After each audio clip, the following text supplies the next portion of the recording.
Mike Johnson has completely changed his character in a matter of about 5 months after he has become Speaker of the House. Mike Johnson is a Christian. He called himself a conservative, always has been.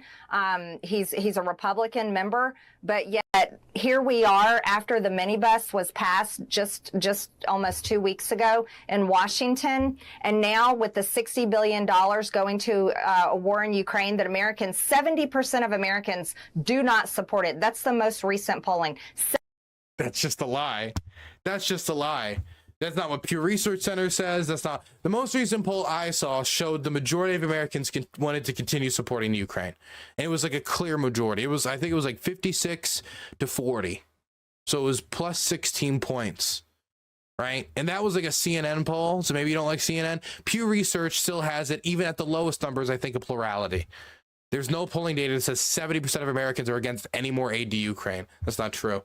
70% of Americans and the majority of Republicans do not support funding Ukraine. People want to see a peace deal in Ukraine, not murdering more Ukrainians and more Russians.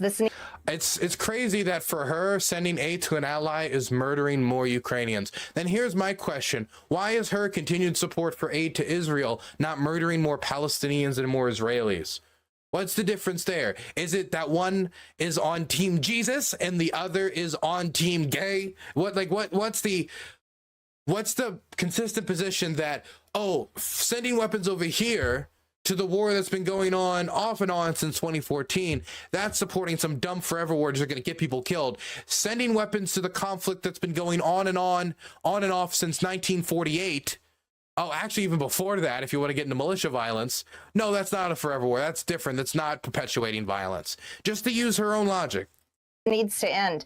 But no, Mike Johnson has made a complete departure of who he is and what he stands for, and to the point where people are literally asking, is he blackmailed? By the way, can I say the omnibus thing?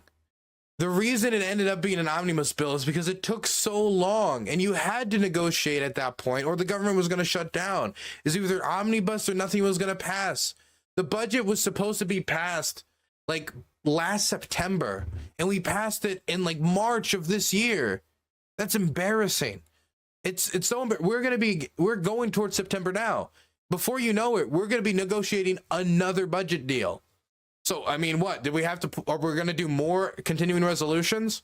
And what's bizarre is at the same time that they're not calling for an omnibus, at the same point, there's also a call for no more continuing resolutions, almost like they wanted to play footsie. And I think Marjorie Taylor Greene was openly happy with this, with shutting down the federal government, which means workers would be furloughed, would mean shutting down National Park, meaning compromising government services for the people, which is supposed to be the most basic of their jobs, is making sure the government stays open. I mean, she can't even keep the lights on.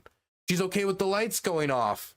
And this is the woman we should be following on foreign policy. This is the woman we should be following on anything, or that should be having any dictation on Republican policy. It's bizarre. It's bizarre how the rules have empowered psychos like this because Kevin McCarthy decided to sign the worst deal imaginable with the fringe. And to the point where people are literally asking, is he blackmailed? What is wrong with him? Because he's completely disconnected with what we want. Do you think he is being blackmailed? I have no idea. I can't comprehend, Tucker, what radically changes a man. I mean, if we break down the... He's literally... Come on. The idea that he wants to send anything over to Ukraine means that he's blackmailed. It means that, like, Chuck Schumer has, like, dirty pictures of him doing gay things or something. It's crazy.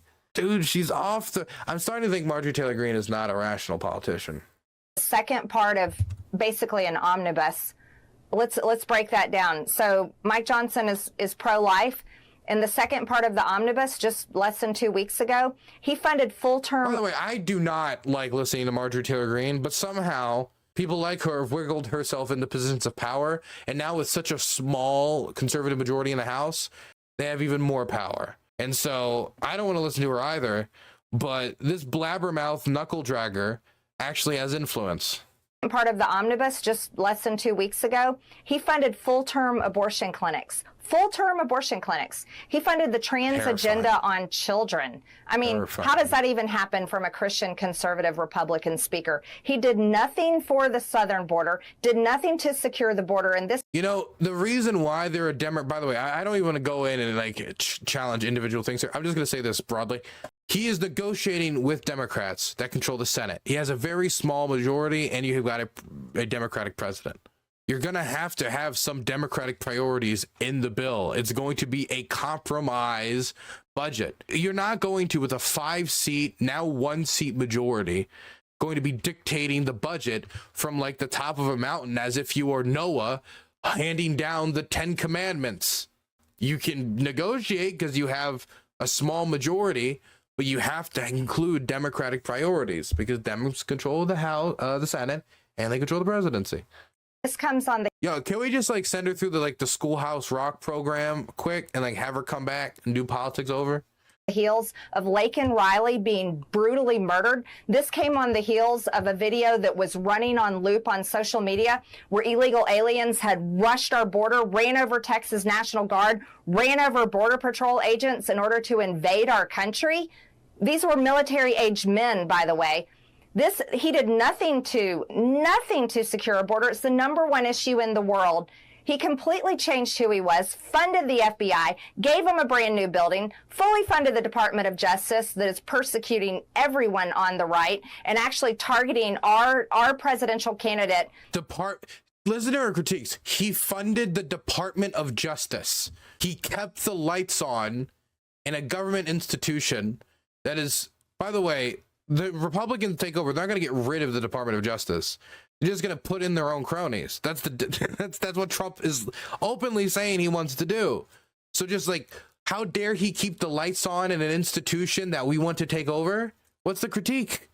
For election this year. Like, well, what was he supposed to do? Sorry, unless you shut down the Department of Education because of gay books. So if you don't shut down the Department of Justice, if you don't shut down, then we can't negotiate a budget. They're never going to do that.